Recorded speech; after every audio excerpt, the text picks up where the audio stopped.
Students, we are already discussing about the chapter 2 fractions and decimals.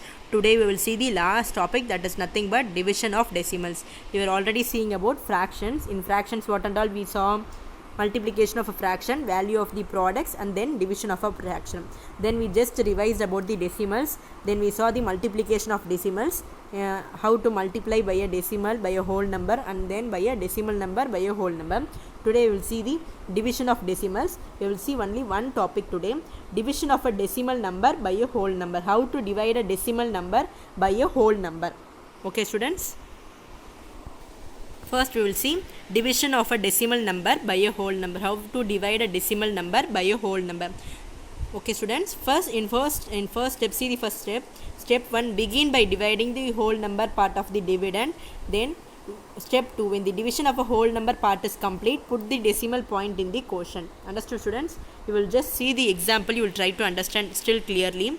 Proceed with the division as in the case of whole number. See here, 4.35 divided by 3. In this, which is dividend, which is a divisor, which is dividend? This one is 4.35 is the dividend, divided by 3, this is the divisor. This one is dividend, this is divisor. Understood, students? Right side is divisor, left side number is nothing but dividend.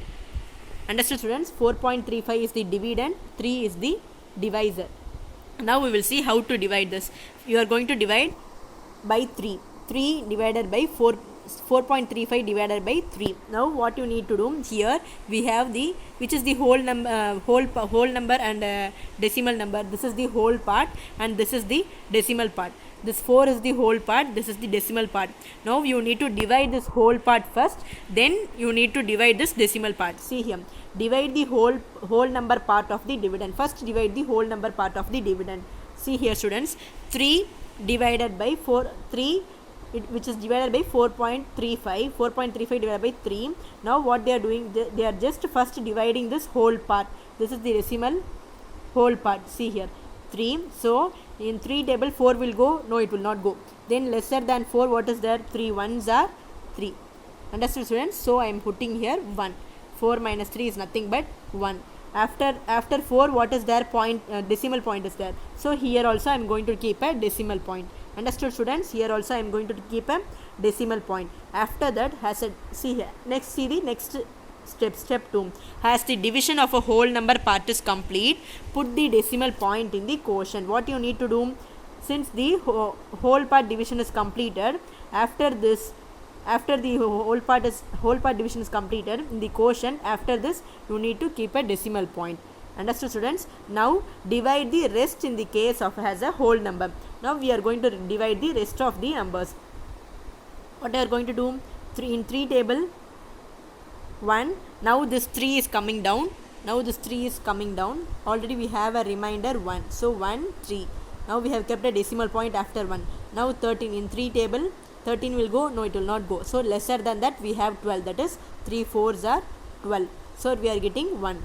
Then we are bringing this 5 down, 15, 3 into 5, 15, 0. Understood, students? Now the answer is 1.45.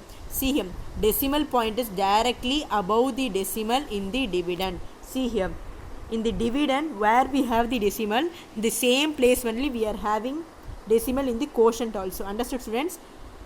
4 here, 1. The same part only we are having the decimal in the quotient also. So it is nothing but you need to divide the whole part first, then only you need to divide the remaining part. After, if we have a decimal point, you need to keep the decimal point in the quotient also. Understood, students? That's all about this division of a decimal number by a whole number. Tomorrow we will see about the division of a decimal number by a decimal number. Thank you, students.